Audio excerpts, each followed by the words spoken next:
Paul Rossi. We back to square one. Now look at Mossy. Really? Oh, so that's how you're gonna play it. You gonna do this? Okay, fine. That's all I needed. That's all I needed for him to do that, and it became personal with me.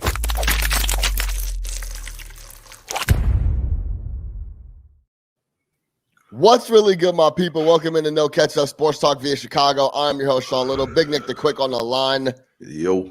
NBA Finals Game 1 in the books. Chris Paul went ballistic. Of course, we're going to talk about that. I was wrong on that front on Chris Paul. I was on the under in points. We'll talk about NBA Finals Game 1 all day.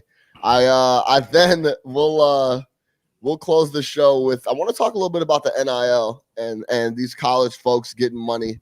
Mm-hmm. And if you could pick a sponsorship when you were in college, what would it have been? I'm going to give you like 2 or 3 deal options, and we're going to decide what you would pick. I'll talk about what I would take as well, but let's kick it off. Let's jump right into it. First of all, actually, we won't jump right into it. How's the weekend, Nick the Quick? We had a little party at the crib. Yeah. I had to come through, man. Sean had. I know they were giving you shit yesterday, so I listened to Sean's other podcast the other day. Yeah. Check out the Black Opinions Matter motherfucker podcast. Yeah, bomb. But checked it out. And man, for like the first, I was excited to hear my guy, man. But for the first 13 minutes, these folks are killing you, man. They're killing the party setup. They're killing folks wearing short shorts and jerseys. Yeah, they said you were on White Claw Drive, and I'm like, hold up. I went to the party. The setup was nice, man. You had the super grill going with the chicken on the burners, man. You had the tents so the people could sit down with their babies and be nice and cool because it was 90,000 degrees outside for the entire weekend. You know what I'm saying? The vibes were cracking. You had the big speakers, so like they need to ease off that, man. I thought the setup was lovely. Well done, man. Well done. Thank you. So don't let anybody tell you differently. But yeah, weekend as a whole was successful, man. Obviously, the weather cooperated despite it being hot, no rain, nothing like that. So you're able to be outside Friday, Saturday, Sunday. Rarely do you get like the 3-day kick it extravaganza. So for the 4th, so it was perfect, man. And then by Monday it was full recovery day. Most folks have the day off of work, so it was lovely, man. Can't beat it. I might be in the house for like a month now, though. Yeah, I feel that, bro. I'm still trying to get my shit together. But yo, you know how it goes when you're talking to the homies. Yep. If I would have sent through a setup of some shit that wasn't done, they'd have been like, "What is this weak ass setup? This is garbage." Then I have a nice little setup. Then it's like, "What is this? This is too set up." You could have sent them Encore Beach Club. They would have been like, "Yeah, this shit is trash." Exactly. So it's all good, man. We had a good time. Shout out everybody that came through. Big Nick the Kid came through. He brought my boy Terry, or his boy Terry. Everybody called him T.O. Everybody's called him T.O. So, I forget who it was. It might have been English, or somebody came up to me and was like, "Man, y'all really came up with the word. You came through with T.O." I was weak. Yeah, so Terry came through. Everybody came through, man. It was a great time, man. Everybody brought their kids, man. Yeah, well done. Yeah, it was cool, man. Thanks everybody for coming. If you're listening as well. All right, let's jump into it. Chris Paul, man. Hey. Talk to me nice. Like, was it the Chris Paul game or was it the Mike Budenholzer game? Because you called it early on. Early on when they had Budenholzer mic'd up, you were like, "Hey, there's nothing going to be nice about this because if it becomes what we think it is and he's going to make an adjustment, we're going to see exactly what it is that he's out there talking about." And it wasn't a damn thing. I called Nick before the game. I'm like, "Look, Mike Budenholzer should opt out of every mic opportunity he can. Just like he doesn't need to be exposed like that." I heard it from the start of the game. He said like even the pregame talk was just like some nonsense. Let's go out there, play hard. He's like, let's go out there and play ball. And it's like, come on, Mike. Like, this is the finals, man. Yeah. This is the finals. You see the graphics. CP3 owns game 1, and that's exactly what happened. CP3 didn't score a bucket in the first quarter. Nope. Didn't score a basket in the fourth quarter.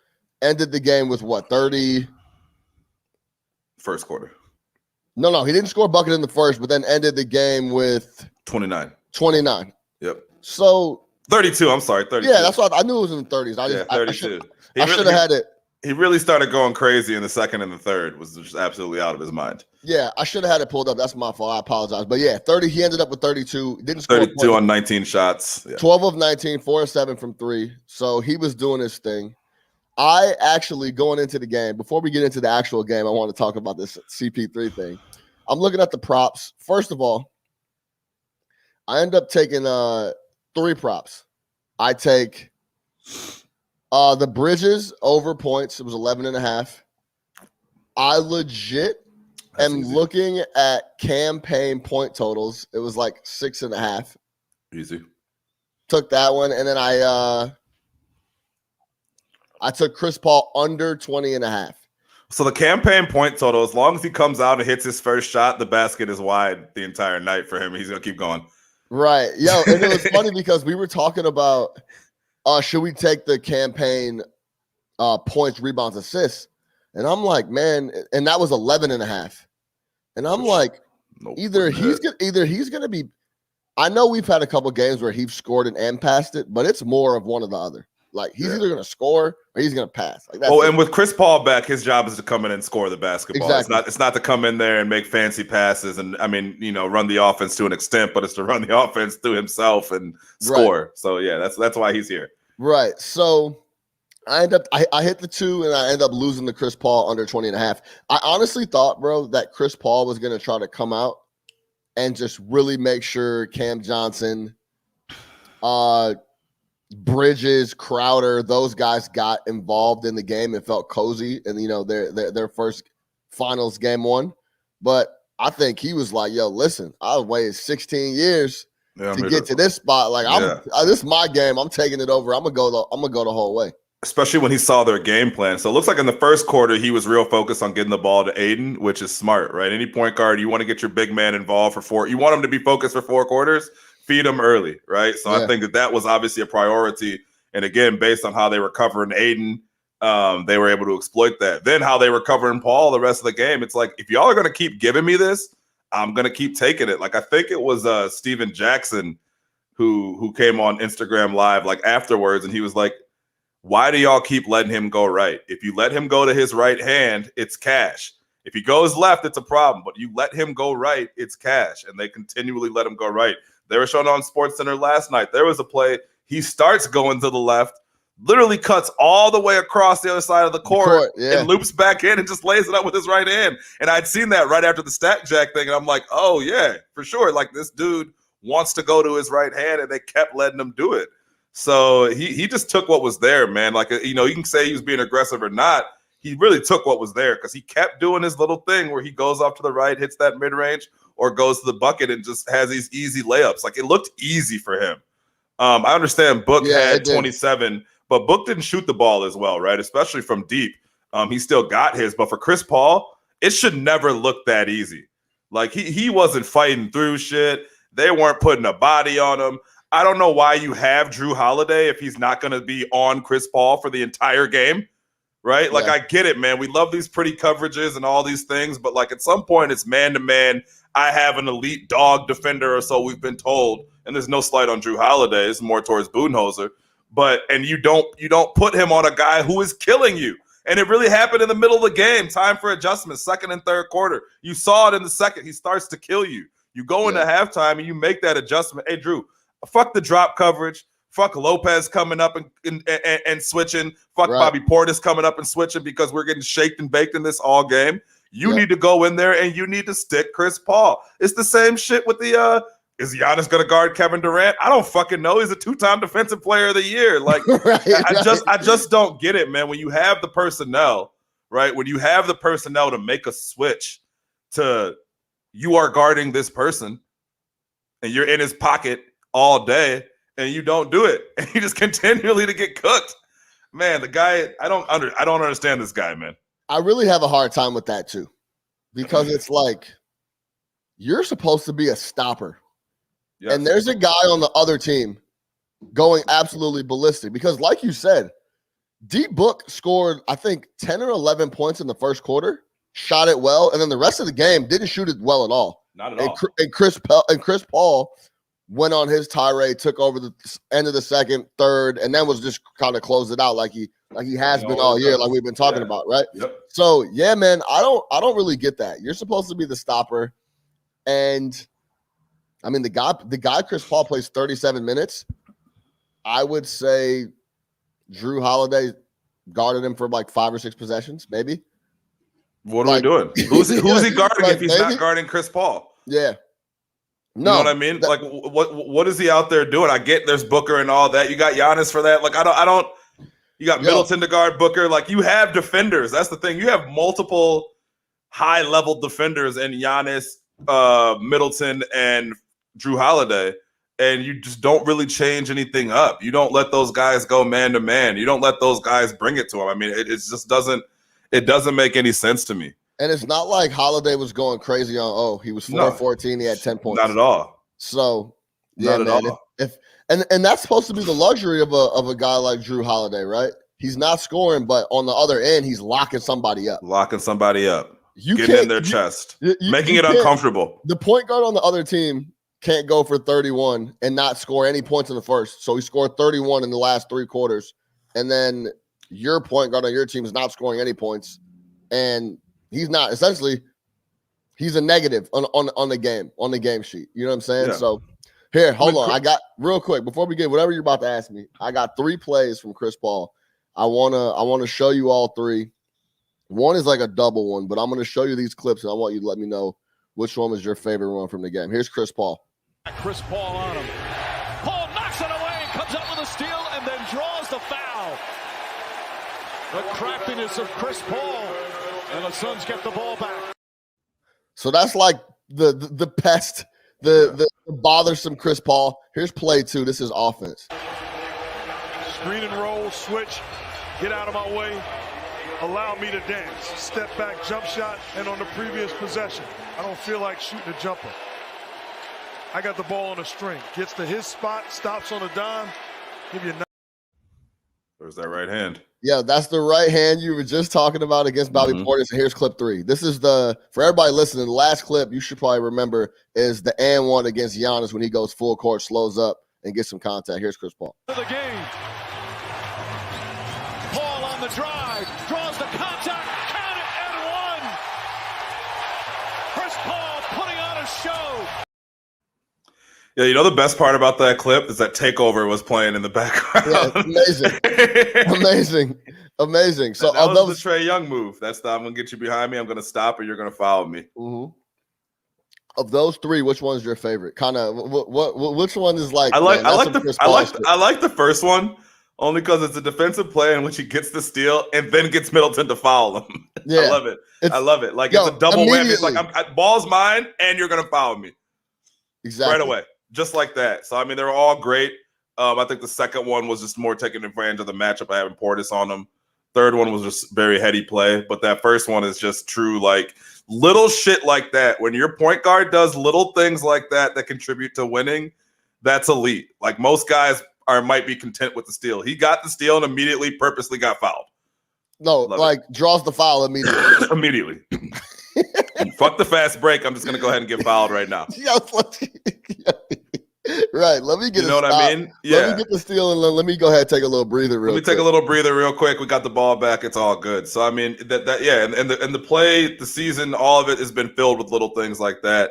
I just thought that they did not make any adjustments on him specifically because with Booker shooting that bad, they should have been able to give themselves a chance, and they just kept letting Chris Paul bury them down the stretch. And we know he's done that to everybody, but it was glaring where the changes need to be made. And once again with Bud, everybody else watching the game sees it.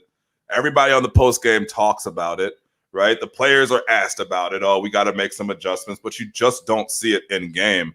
And again, I don't understand this. When you're getting, at one point you're down 20, you know what I mean? Like, try something new. Try something new. Facts. I mean, and that building was absolutely rocking last night. Yeah, hey, the Valley was on fire. Yeah, I know when I was there, it's called America West or Chase Arena. I don't know what it is now, but ready, bro. Gila River, I think it is. Is that what it is? It was. It's the casino. What's the casino called? Gila Casino. Talking Stick. Talking Stick. Yeah. Shout out out there. Yeah. And boring ass downtown Phoenix, but yeah, that shit was rocking. Downtown Phoenix is nice now, bro. Is it? Yeah, you got to get back out there, bro. I got to get back out there. They built the downtown. That's where like the artsy folks kick it. Like that's where like the. That's crazy because when I was out there, Wicker Park. Downtown Phoenix was a bunch of just nondescript buildings, and like it was done at 5 o'clock. Like everything was all around. So I gotta get back out to the valley, man. Maybe if the Suns win, I'll make my pilgrimage back out there. You know? So and everything was just right in front of you. And then Aiden, it doesn't. I mean, I know he got a lot of credit after the game, but 19 boards. And I know you've talked about this before, right? Like rebounds can be a misleading stat. Sometimes you get rebounds because you're just big and you're just there. And no, he fights for rebounds. He gets big rebounds. He doesn't allow the other team to extend possessions by getting offensive rebounds. Like the guy just understands his role on a basketball court perfectly. He was cleaning the glass. Cleaning. Anything that was anywhere close to him coming off the boards, it was board man. He was board man gets paid. Board man gets paid. And he's going to get $200 million. Like he's made himself a lot of money in this playoffs because you know what else with him? And you see it with Lopez. You saw it with Gobert and some other final series. Yeah. A lot of bigs can't play down the stretch. Maybe they can't hit free throws. Maybe they can't switch off the pick and roll, right? These are not problems. He's That's a 77% free throw shooter. I think it was 6 of 6 last night. He can absolutely switch. He's not going to get lost in there. And then on the offensive end, he runs the floor, finishes everything by the rim, right? Has good hands. Like I can't speak enough about the impact that Aiden has had for them. Again, I know Booker and Paul, the headliners, but when you watch that, like what he's doing is he's not getting beat down there. Like he's not making it to where, like, again, like I talk about, like the Bucks are coming in and getting all types of offensive rebounds and getting extra possessions, right? Like that's defense. Grabbing rebounds is defense because you are stopping that possession, and he's been elite at it. And his rim protection has been great, and the way that they use him, it's beautiful. 10 shots, 8 of 10, 22 and 19, easy. No blocks, but whatever. Yeah, no, six Suns in double figures. Cam. Bridges, Aiden, Paul, Booker, Johnson, campaign. Cam the Burner Johnson, by the way. We'll play 15 years in this league with that shot. What a turnaround. Unbelievable shit. Shout out James Jones, champ. Yeah, let's talk a little bit about Giannis. Yeah. So going into the game, the morning starts, he's questionable, which he's been questionable the whole time. Come late afternoon, he's probable all of a sudden. And then it's 100% he's a go. Shams, Woj, the rest of them confirmed that he will be playing game one. I was very interested to see what he would look like. And I'm going to tell you this. First possession, when they threw him the lob, I'm like, oh, he's fine. He's fine. Down the stretch, maybe it was giving him a little issue. Maybe it was swelling up on him or whatever. But he started the game and he looked really good. But I don't see any excuses in there. You know what I'm saying? Yeah. Like it didn't look like it was hampering him enough to be like, yeah, I don't know if he should be out there type shit. He looked pretty good from the start when he came out. Yeah, absolutely. And I think the biggest issue is they didn't go to him enough. Only 11 shot attempts for Giannis in 35 minutes cannot happen when Middleton has 26, Holiday has 14, Lopez has 14. Like Giannis was 4th on the team in shots last night, which is absolutely crazy when he played all those minutes. Wait, and let me jump in there real quick. 100% he needs – dog, what are you doing? This is the MVP. Yes. This is a 2-time MVP of the league. And I didn't chime in on those Chris Paul clips. My favorite clip of the 3 I showed was when he went at Portis both times. Portis played how many? Let me see how many minutes Portis. He didn't play very many because 14 minutes. So when he was on the floor, he was stir fry. He was putting up bullshit shots and he was getting murdered on defense. So he didn't play very much of the game. But my favorite clip was the Chris Paul versus Bobby Portis one because, hey, is this Bobby Portis I'm looking at? Yeah. What are we doing? I'm being aggressive immediately. No discussion. No, don't look for a pass. I'm on one possession. I'm gonna shoot a jumper in your face, and the next possession I'm gonna go to the basket. I'm gonna do whatever I want, whatever I need to get an offensive basket. That's how Book looked early too. He was just being so aggressive. He was super aggressive. If he saw Brook Lopez, instant shot. It was instant shot attempt. It wasn't even a question. Clear out, get out the way. I'm either going to the basket. I'm going to my floater. I'm pulling up for 3 or whatever I want. Yep. So Yeah, that's why that was my my favorite Chris Paul clip. But yeah, man, Giannis definitely has to have more shot attempts than Middleton than Brook Lopez, Holiday. I mean, he had the fourth most shot attempts. Fourth most shot attempts on the team. It cannot happen. Yeah. Cannot happen. Brook Lopez can't have more attempts than Giannis. It should never happen. And again, I mean, I get that like you were down and you wanted to start hitting threes, but I mean, Middleton with 26 and Giannis with 11 just can't happen. So overall game plan from the Bucks not great. The energy that the Suns came out versus what the Bucks came out with. The Suns were flying around the court. Offensively, the pace really favored the Suns early in the game. And I think that they just, obviously just from end to end, great performance. From top to bottom, man, they started off. Giannis will be better in game 2. Like if this is anything, we know that he's healthy enough to play 35 minutes, a couple more days rest. Working with his team, I thought that was interesting. He had his own people. He's like, I don't need these whack-ass Milwaukee doctors. I got my own team of people who are going to get ready for game 1. So hopefully he keeps those people around. Yeah. And looks better in game 2. But great win for the Suns. For Booker to come out and shoot like that and you still beat this team by 13 points, that's gotta make you feel good. I think that's a good point on Giannis. Having more confidence coming into game 2, especially is like, he doesn't even know how this is going to respond in a full game, right? No, like, let me get out here and give it a run. And I'm sure he's like, okay. I mean, and I'm sure he's feeling, however he's feeling right now is a tale too, but it'll at least give him some confidence to know that, okay, I went full on it. It feels pretty good. And let's just try to get rocking. And with the finals, what do they spread out? Every 2 days? Every 3 days? Yeah, I think it's every 2 days. It's like every 2 days. So that'll be nice until Thursday. Yeah. Also, don't play Bryn Forbes anymore against Chris Paul. I mean, but he could shoot it a little bit. That's your boy. I know, Bryn Forbes. Yeah, shout out Bryn Forbes. He was in trouble last night. Shout out Bryn Forbes. Well, listen, bro. Anybody they put in front of Chris Paul was in trouble. Yeah. What do you see? I thought his mindset would be to get everybody else involved. That's why I took the under 20.5. But it looked like from yesterday he could do both. See, well, that's what I'm saying. I think a lot of it, he's so smart, he's going to take what they give him. Right. And that was there. And he's not going to sit there, even if his mentality is I want to get everybody involved. If you're going to continually give him the shots that he's hit for the last 20 NBA seasons, he's going to take them.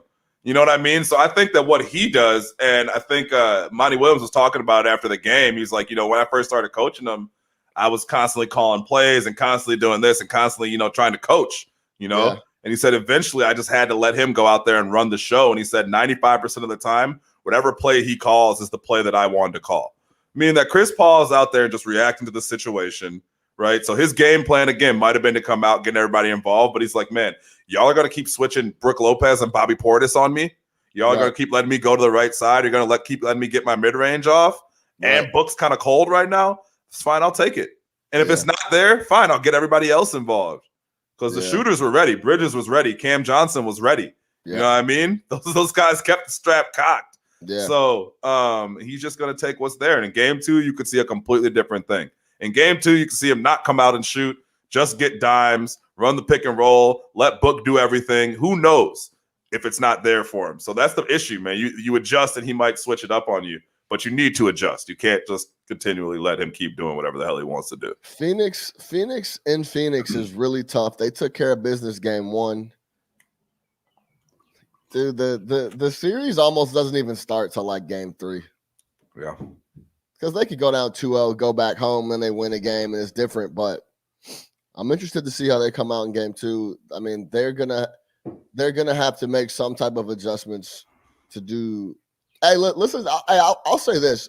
I've seen Milwaukee make adjustments at mid-series. Yeah, between games. It's just never in the game. It's never in the game. Yeah. He will come out. He did it in the Brooklyn series. Yeah, he made did adjustments. The Brooklyn series. He's like, oh, Kevin Durant, okay, I'll let you finish with your 48. Maybe I'll make an adjustment in the next game. Yep. But yeah, he'll do that.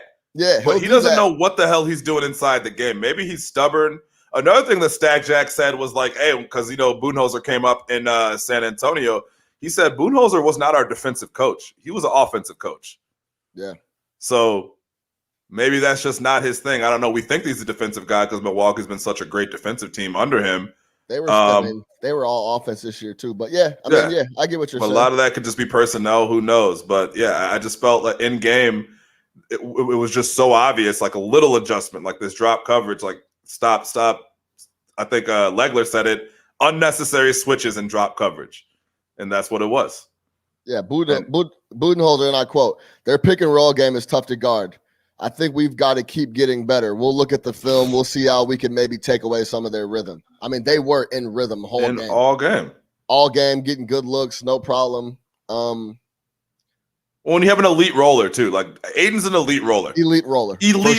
Like he's quick, he's tall, he's long. He'll catch it in traffic and he'll turn and flush immediately. Yeah. So he's an elite roller. I get it. Like you're worried about him. But you can't let Chris Paul just sit up there and do whatever the hell he wants to.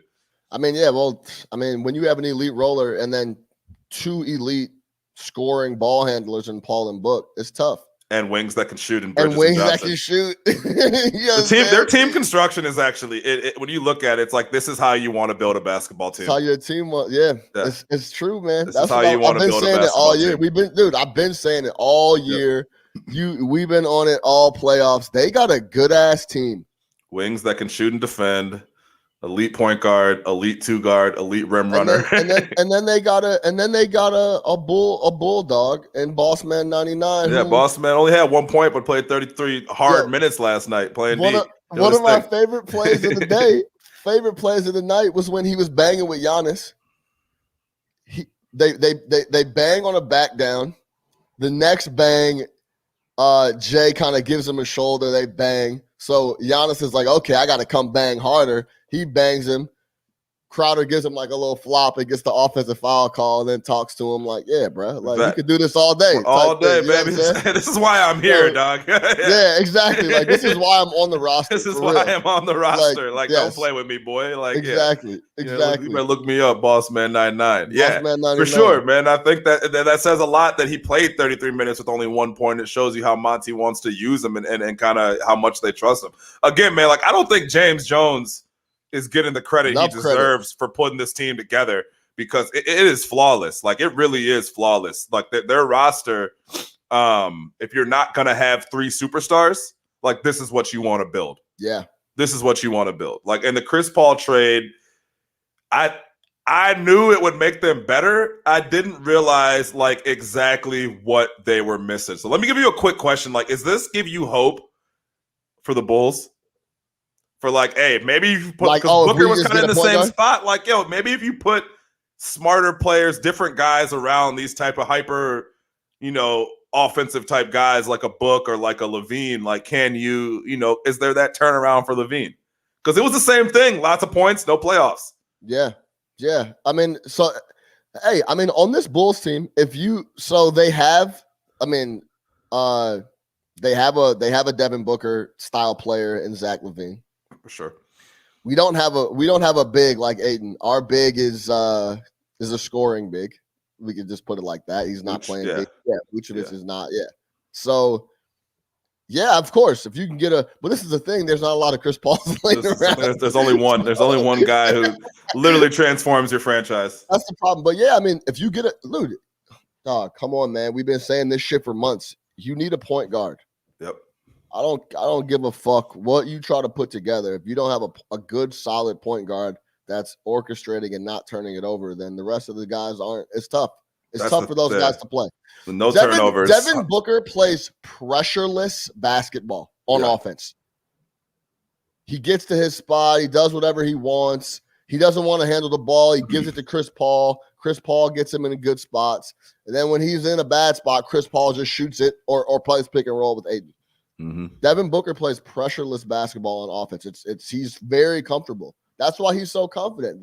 Dude, like you said earlier in the pod, like we've been saying, everyone on the team knows their role and it's very defined. There's no gray area whatsoever. So no one seems selfish. Like, yeah, exactly, man. I think on some of these guys like Cam Johnson too, like these guys are way too cozy. Like they're catching the ball like It's NBA finals, like you know what I'm saying? It's easy for me. Yo, it's like they're way too comfortable, bro. Go up and get in Cam Johnson's ass. He's pump faking. Two dribble pull up. Bridges, Johnson, like those type guys. Like, just way too comfortable. Yes, and they'll beat you. Cozy. Yeah, bro. 24 points between Bridges and Johnson last night. They're just way too comfortable. Like no one is. I don't know. That's just like okay, Book scores 35. Fine. All right. You probably shouldn't let Aiden go for 20 and 20. Okay, that's fair enough to say. Chris Paul can go crazy, but like, did you see anyone on the Bucks get up into anybody at any point in the game whatsoever? Nope. Like at all?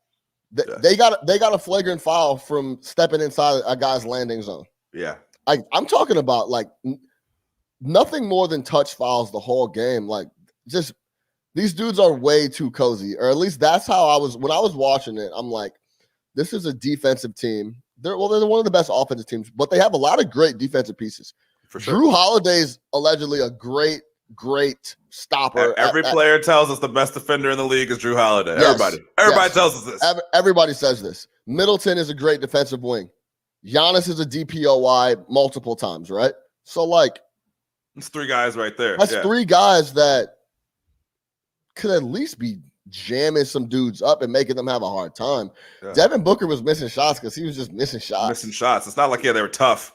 Yeah. He was just missing shots. He was off. Yeah, exactly, man. So, I don't know. I think that's something – I'm not saying go bad boy Pistons on them, but – you can't let the other guys do whatever the hell they want. Yeah, every possession – down. Cam Johnson 3 for 6. Bridges was 5 for 13, but still, I mean, if you watch the game though, Bridges was running around. He was getting putbacks. He's getting rebounds. Like, I loved him coming out. I knew that you just knew that dude was going to play. Yeah, man. He got good coach. Grab them Villanova boys, man. So my guy Brunson, man. Yo, real shit. Grab those boys, DiVincenzo, all those guys can play. DiVincenzo, all those boys. And somehow the worst one landed on our team. Who do we? Arch. We got Arch. Oh my God, bro! Everybody gets Bridges. Bridges. Yeah. Everybody gets Bridges. Brunson. Bulls got Arch Diacono. So, but yeah, man. At no point were any of those guys uncomfortable about anything, and I get it. They're at home. It's game one. The crowd's behind them. But man, bro, PJ Tucker getting somebody. We didn't even name PJ Tucker. Yeah. If that's what he's there for, yeah. He's literally on the team to only do that. Yeah. You know what I'm saying? So, I don't know, man. Hey, remember how PJ was getting in Kevin Durant's ass? Yes. I'm talking about he was, I mean, and it's like what they told him to do. Don't even worry about the rest of the game. Just go bother Kevin Durant. It's impossible to stop KD. I get that. But, like, where was that last night? It's the finals. Piss him off, yeah. Yo, because like he made it a mission. Like I'm gonna be in Kevin Durant's pocket. I'm gonna be a pest all game. Dog, do that with Devin Booker or somebody. They didn't put a body on anybody. They're too cozy, bro. Yep. Way too cozy. Yeah. So great point. Yeah, man. Chris Paul owns game one. That's the headline for me. He came out. Do you think it has anything to do with them not giving Thanasis any minutes? Yo. That's your guy. Yo, throw him in there, run around, block a shot. Yo, go put somebody on the floor, get a flagrant. Like I'm not listen. Yeah, he's there for that. Hey, 100%. And I don't want to say like I'm out here telling folks to come out and foul people hard. You're not doing the John Chaney. No John Chaney. No, what's my man from New Orleans, the defensive coach? Greg Williams. No, Greg Williams. Like no bounties on people's heads. I'm not saying that, right? But. Have Thanasis come out and give you some energy on the defensive end and just getting somebody's ass. It is true. You put him in there, and that dude is running balls to the wall, like going. He's just every single second, smiling, like, happy, hair on fire. Yeah, hair on fire. And they needed it though. I mean, all jokes aside, they needed it though. Like that type of shit could inspire you because, like, this guy's trash and just runs around. He might block a shot. He might get a steal. He might take a charge. Like.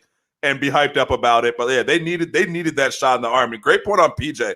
33 minutes of PJ Tucker. I need more. Yeah. Like if that's what you're out there to do, and we brought you in for toughness, and we brought you in again, it doesn't need to be dirty. It doesn't need to be flagrant, but people need to know. You know what I mean? And Chris Paul can't just be being all pretty, running to the basket and getting layups whenever he wants. He only went to the line twice, so you weren't putting him on his ass. Right. Exactly. Yeah, I think that's a little guy like that. Like he needs to understand you can't come in here like that. That's something to look for in game 2. Yeah, man. So too cozy. Mythical defenders on Milwaukee, huh? Mythical. I mean, or just they didn't feel like defending, or it's game 1, or I don't know what it is, but I mean, they were comfortable. Chris Paul was doing whatever he wanted every possession. Aiden is just cleaning up the glass. Like, they were just, everybody was cozy. And I get it, game 1 at home, but that's got to change going forward unless they're going to have a lot of trouble for sure. All right. Game 1 in the books. When is game 2, quick? Thursday. Game 2, I'm sorry. Thursday. Is it Thursday or Friday? Thursday. It's Thursday? Yep. Oh, nice. Okay. So then that's tomorrow. So there's only one game, one day. Yeah, 1 day. So maybe they take the 2 days. What's it go? Thursday, Sunday though? Or yeah, Thursday, Saturday? Yeah, Sunday, Thursday, Sunday. Thursday, Sunday. Yeah. Sunday night? Yeah, I guess it's going to have to be at night. Sunday night. Finals. Hey, what do you think about TNT? So I put this in the group chat. No one said anything. Do you think the NBA really was kind of what you were saying? Oh, you're talking about with the match was last night and it went through the finals. Yeah. And like TNT is the NBA's second largest broadcast partner, whatever. If I'm the NBA, I'm like, hey, why are you doing anything to pull any eyeballs off the product? I get it's on ESPN, but like, why couldn't you have done this yesterday? Why couldn't you have done this today, like, or Wednesday? You know what I mean? Like, it's especially because it ran to like 10 o'clock. I mean, it ran late. Yeah, my guess is it had to be some shit that was scheduled way out. And the NBA is so tough to gauge because of like, we don't know how many games are going this many series or whatever. That it was, can you imagine trying to get Phil Mickelson? Yeah, it's true. Tiger Woods, Tom Brady. Yeah. Dude, like, these are the guys, these guys are around. Yeah. Yeah. DeChambeau, Mickelson, Brady, Rogers on the same schedule for a day. And then I guess training camp opens up soon, right? Yeah. And they probably had that locked in like what, March, April, maybe. So if I'm the NBA, I'm like, come on, guys. This is fucking ridiculous. It just crossed up. But, it just crossed up. But maybe they should have done it after the finals. Do that shit in August. But I guess training camp. So Aaron Rodgers wouldn't commit to playing for the Packers. Yeah, dude. Brady was on his ass for that too. Yeah. He was talking about that shit. Brady talks so much shit. Yo, you see his golf ball with his 7 titles on it? Yeah, dude, I did. Brady is how much more comfortable and relaxed does he seem away from Belichick? Oh, easy, yeah. Like it's night and day. He doesn't even. And he picked up that ring, so he's like, "Yeah, that conversation's over. It's another conversation over." Yeah, it's just chilling. I was just watching him golf yesterday for a little bit. And I'm just like, yo, this guy operates just at an extreme level of confidence and comfortability, and is just like he's just a stud. Yeah, I mean, 100%. I'm into the mic'd up. Give me the mic'd up everything, man. Yeah. We've been saying this for a long time. Like, give me an HBO feed. Where like we have there's no mic. Shout out Mike Breen. I love Mike Breen. No Mike Breen. There's literally just mics on the floor on the scores table, and we're just picking up. We're just picking up the whole shit. Yeah. Like, what if they did? I know this sounds crazy, but it's possible. You know the camera that runs the 100 meters with them? Yeah. And it runs on the side? Yeah. What if they came up with some type of camera that could follow the ball or follow like the action? It went left and right, like up and down the court, and then you got the mics on the side of the court that picked up all the trash talk. So you would just get the whole game sound. You would like almost be courtside, but you'd be at the crib watching it on HBO. NBA would never allow it. Neither would the NFL. Yo, put it on NBA TV. Yeah, no, it'd be huge. But they were talking about how all the mic'd up shit now is like heavily edited, and I guess the team approves it. So the team gets to approve once they have all the feeds before they put it live like that. The team is sitting there like approving it, is what I heard on a podcast. You can't have Giannis be like, bitch ass motherfucker. Yeah, bitch ass motherfucker. Yeah. Yeah, you can't have that. But you know what? I like how they do it like in boxing and UFC. Like you can hear them talking and that shit's dope. Like when Floyd was answered the question in the middle of the fight. Yeah, he's talking to the other trainer's question. Yeah. Dude was the announcer said something. Floyd was like, ugh. They're like, did he just answer us? Like, yeah, that shit like that is dope. But yeah, man, we've been saying that. I know it's a lot of legal shit, I'm sure, and then like people swearing and doing all Yeah, that. the guy's got brand partnerships and all that. Nike doesn't want you to hear what LeBron is really out there. I mean, you heard it. Would you think you'd have a mic on Jimmy Butler? Yeah, they don't want to mic Jimmy. They don't want Mike Jimmy. Jimmy's over here talking about hitting your chick and ask Rachel Nichols and all types of wild shit. Like Jimmy's if that's true and that's why he said that to Kat, dog, I told you that he's a different breed. Oh, I thought Kat said that to him. No, I thought Jimmy said to him, ask Rachel Nichols. About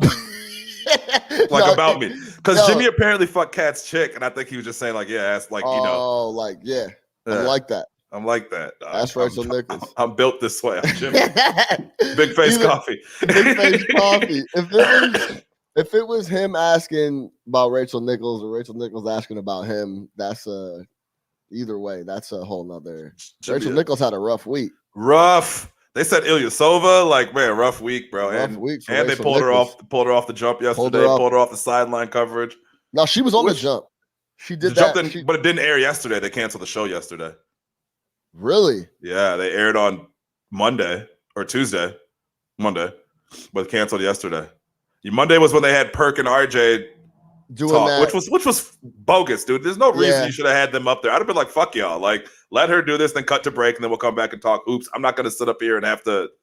It's just a lot. Yo, legit, like they should have been sitting there like, are y'all ready to talk? Like we talking hoop now? Yeah. Like what's the first question about? It's an awful look that you got them essentially defending her or whatever it is, right? And even if they feel that way, that's putting them in that position is terrible. Like two black employees, like, hey, yeah, we need you guys to also like toe the company line on this. And it's like, fuck you.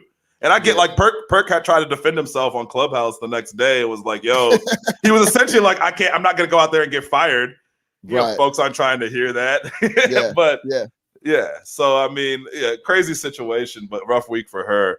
But I mean, whatever, bro. I like Maria Taylor and I like Malika Andrews. So I've been saying Maria Taylor is the best host that they have. I remember when they first brought on Malika Andrews, and I was like, this girl is a star off top. Star.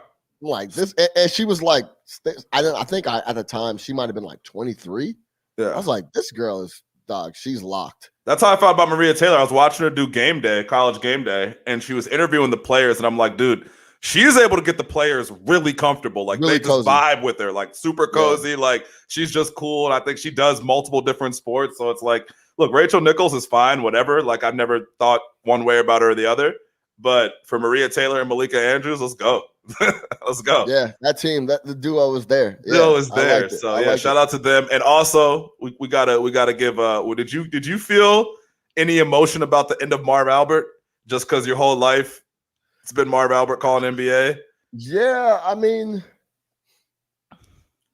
dude. I mean, honestly, our whole life, and like the pinnacle of our I guess you could still call it like a young NBA watching career. It was all him. Always Marv. All his biggest moments. I guess Costas is in there a little bit.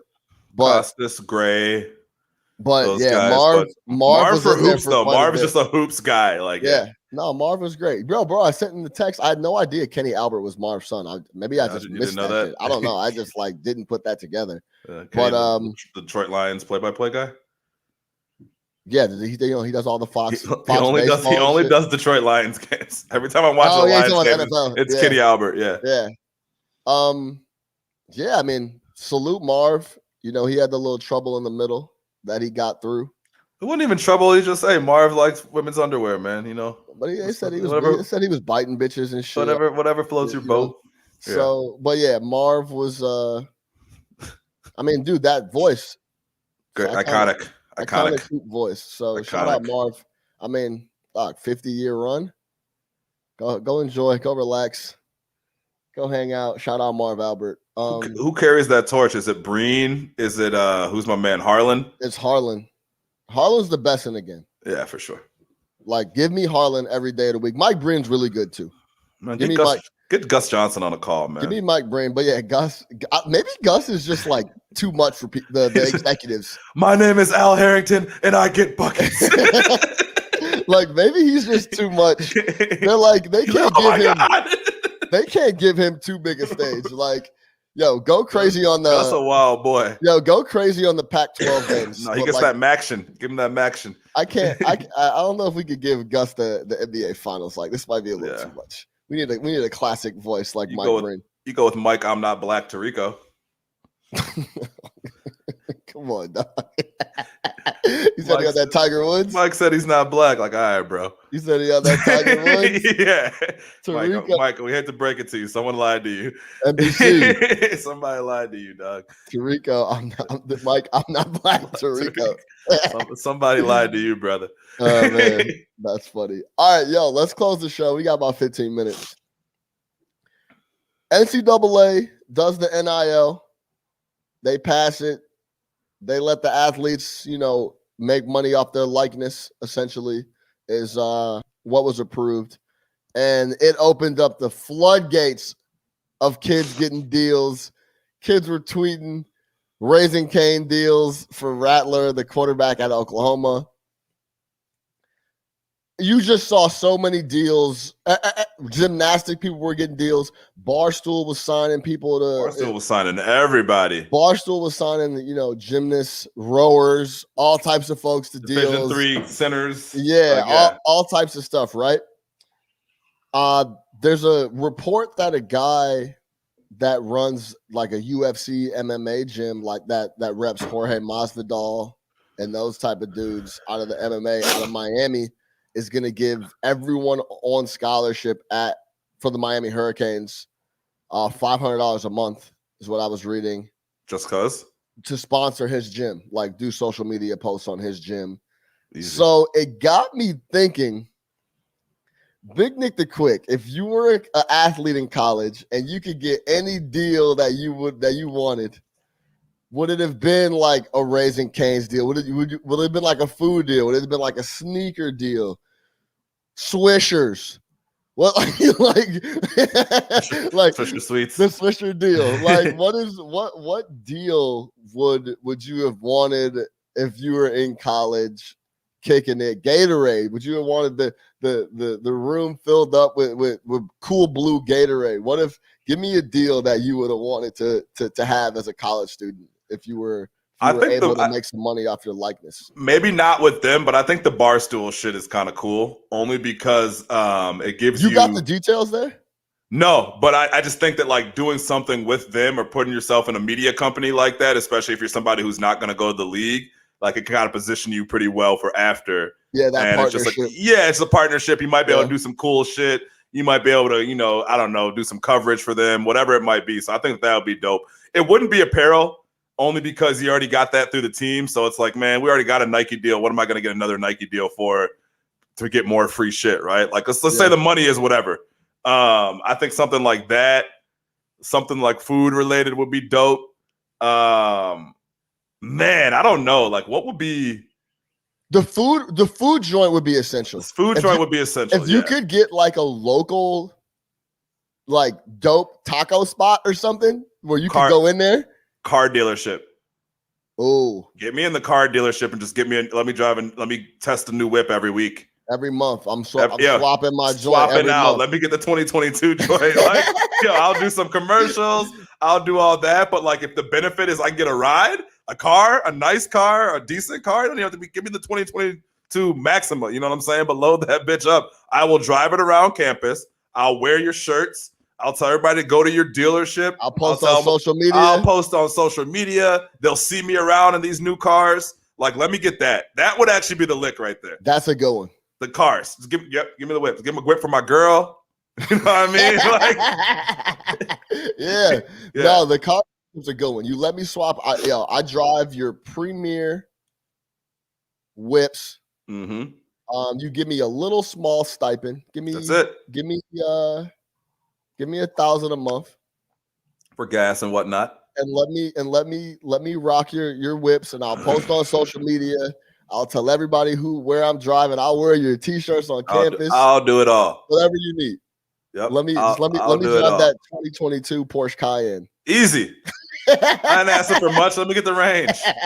I'm not with the navigation. I'm not asking for much. I'm gonna need y'all to take care of the insurance too, because I ain't dealing with that shit. I'm not dealing with that. You know what I'm saying? So if I crash, put me in the dealership. If I crash this motherfucker, y'all pick it up, take it to the insurance. I'll just get another one. Exactly. We can run some promotion. I score a touchdown. You get $500 off the car. I don't know. Whatever you want to do. Now, what's the what's the you score a touchdown, you pull out the dealership shirt, show it to the cam. Michael's BMW.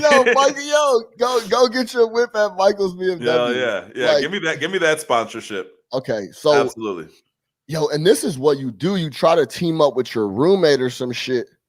You got the food deal. Your roomie got the whip deal, and maybe one other dude got the drink deal with Henny. I need to read the details. You probably cannot do alcohol, tobacco, or anything that's like that. Yeah. Right. There has to be some type of lines on that. But hypothetically speaking, under one household, you got a food sponsorship, a whip sponsorship, a drink sponsorship. Well, real estate. At your party the other day, Bolden had his guy with him, and we were like, "Yo, you play ball at Northwestern?" It's like, bro, you should get the Hecky sponsorship. Yeah, facts. Easy. Chicken Shack sponsorship. Hey, Chicken Shack, whatever. Buff Joe's. Like, I'm there, Joe's. dog. Like, yo, I'm in that. I'm in that easy. Like, yes. The local restaurants for like a Northwestern dude, easy, bro. Give me all them joints. Yeah, I'm interested to see how this goes, man. This year, because it's a free for all. It looks like to me. Yeah, there's no rules yet. I think that the law went that they said you can't do it, and the NCAA hasn't had time to really put any type of anything with it. So it's like, yeah, you go get your deal. Which, look, man, let's be honest. This is nowhere else can you not make money off being you. Yeah, facts. You know what I mean? Like, that's the most controlling shit in the world. The Supreme Court looked at that and was like, what are we talking about here? Who the fuck do y'all think you are? Like, to tell folks that they can't make money off being them. Someone had put a question out the other day. What athlete do you think would have made the most money under this, like, pass? I said it was either going to be Zion, Duke JJ, or SC Bush Leinart combo. Yeah. SC Bush Leinart were in LA. Like, they would have been just cleaning up advertisements. Yo, shout out my guy Edvin in the comments. He said he's talking about Portnoy. I'm going to get to that comment as soon as I talk about this. But yeah, the Matt Leinart Bush combo would have been insane. They could have been doing they could have double dipped themselves and went and shot something together. Would have been crazy. Yeah. Like, they would have, they owned Easy. it. That team. They ran LA. No, that team was so good, and they were good for like a stretch. It wasn't. No White. They had the junior year, and then they were coming back, or the sophomore year, and then they were coming back. All them boys. So it wasn't like they had like a 1 year window. They had a whole off season. They could have been making money. Then they went, yeah, man. They said Leinart, his senior year, the only class he took was ballroom dancing. Yeah, they were chilling. And him and Bush lived in an apartment downtown LA. Like, bro. Come on, stop. Stop it. Stop it. Yeah. Living. Yeah. So it's a tough question because I really think that people are forgetting how big like Tim Tebow was. And he's like a marketer's dream. Johnny Football was massive. Yep. Yeah, Reggie, Johnny Football. Cam Newton was massive. There's a lot of guys, man. But the sponsorship deals wouldn't have been able to match what Cam was getting to play at Auburn. So it's a mute point. Brown paper bag boys. And give Reggie his Heisman back. Come on, man. This is bullshit, dude. I tweeted this out. I'm like, look, the real ones never even took Reggie's Heisman in the first place. Nah. Who fucking cares? Give him his fucking trophy. That shit, I would have never sent it back. If you're Reggie, they would have came and picked it up. You think so? Yeah, they would have came and got it. Don't worry about that. They'd have been like Wada at your door, like, hey, wait. But just ask OJ, they'll come pick it up. So my thing is, like, yo, Reggie, yeah, it's like Reggie physically doesn't have his trophy. Everybody that watches college football and appreciates college football, Reggie Bush won the Heisman that year. You go through the list. What's the list say? It says vacated. Yeah, I don't know. Or like Reggie vacated. Like, dog, Reggie, everybody, man, no one Reggie Bush is the best from Reggie in the first place. Reggie Bush is the best athlete I've ever seen in person. Now I saw SC Reggie like in the peak of Reggie's powers, and he's the best athlete I've ever seen in person. Yeah, he was crazy. Electric. Yeah, he was crazy. Yo, you know what would have been crazy? Remember, there was a lot of people barking for, if you're going to take it from Reggie, give it to VY, Vince Young. Yeah. And then that would be an interesting situation if you had Vince Young would have got dumb money he was at Texas. Yeah, he would have got BY would have got huge money. Yeah. So there's a lot of guys, man. There's a lot of college guys. And I also tweeted, man, pour some out to those guys that didn't get any money, and that was their window to make quite a bit of bread. Yeah, a lot of guys who didn't guys make it that to the just league were killers in college and didn't really do anything in the league. Yeah. They could have Eric Crouch type dudes, like Eric massive Heisman, yeah, like massive guys. Jimmer? Yeah, yes. Guys Jimmer like that. Can't get my money. Guys no, like who was that white dude from Mississippi a few years ago that the greenest light ever? Marshall Henderson. Marshall Henderson could have got a little bread. LeBron was like, this dude has the greenest light I've ever seen. Yeah. So pour some out to the guys that had a legit window, 2 years, to make tons of money on their likeness in college, didn't get that opportunity, and then went on. They didn't parlay it into anything in the pro. But the university sure did. But the university sure did, for sure. So, I mean, dude, there's so many guys that you could name. Go back. How far do you go back? Like, do you go back to Herschel Walker? You can go back you can go. Yeah, exactly. Any of you those guys. Bo Jackson. Like, do you go back that far? Absolutely. Peyton Manning. All those guys. Those guys were massive. Any one of those guys who, like they were big time.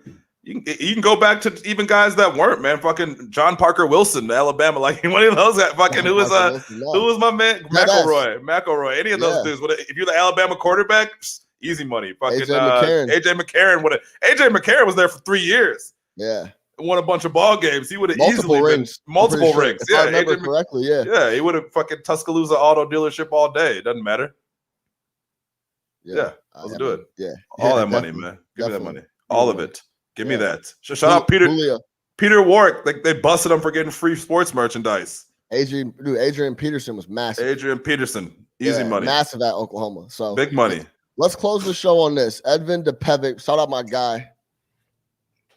In the comments, he said, oh yeah, he also just said Zion would have made tons of money. That's facts. Zion had the social media. Zion would have came in, Yeah. Look, that's the difference between all those dudes too, with the social media piece coming in. Yeah, they Zion already had got so an much audience hype. locked. Yeah. He said, they say that those North Carolina and Duke tickets were going for that one game? There was like $1,500 to get into the North Carolina Duke game. Like, don't play. I mean, dude, Obama's pulling up to games, right? Yeah, exactly. Edvin in the comments said Portnoy's trash. He's taking advantage of this to generate pub for Barstool. He's giving these kids T-shirts. They ain't making shit off Barstool.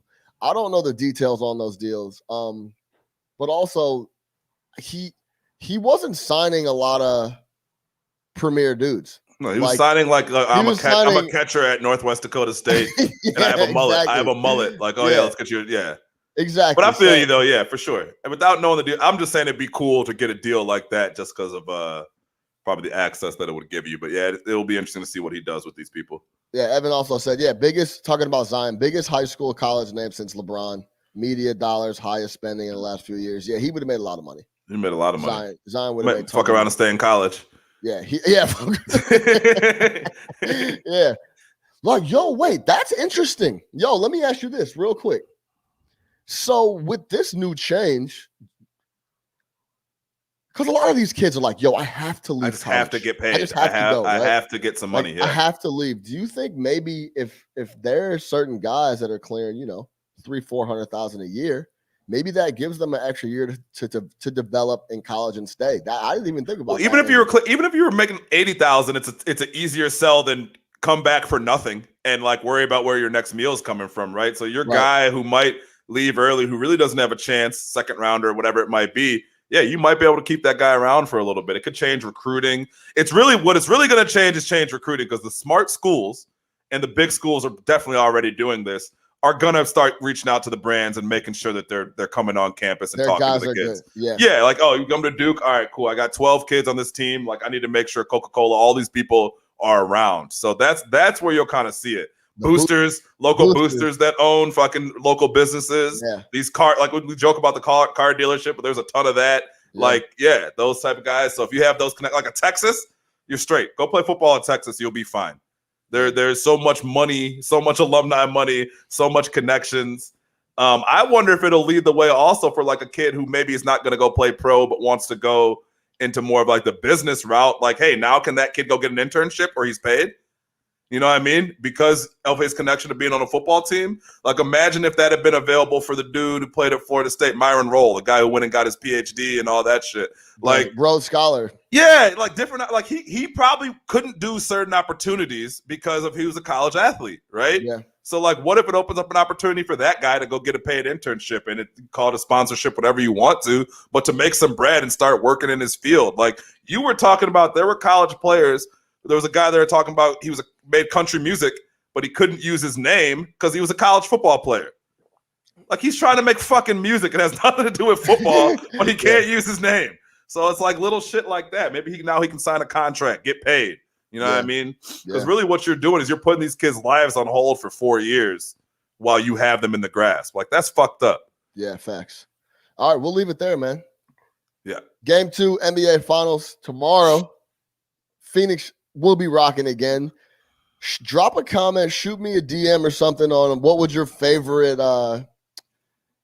favorite sponsorship be when you were in college? I love that question, man. No catch up.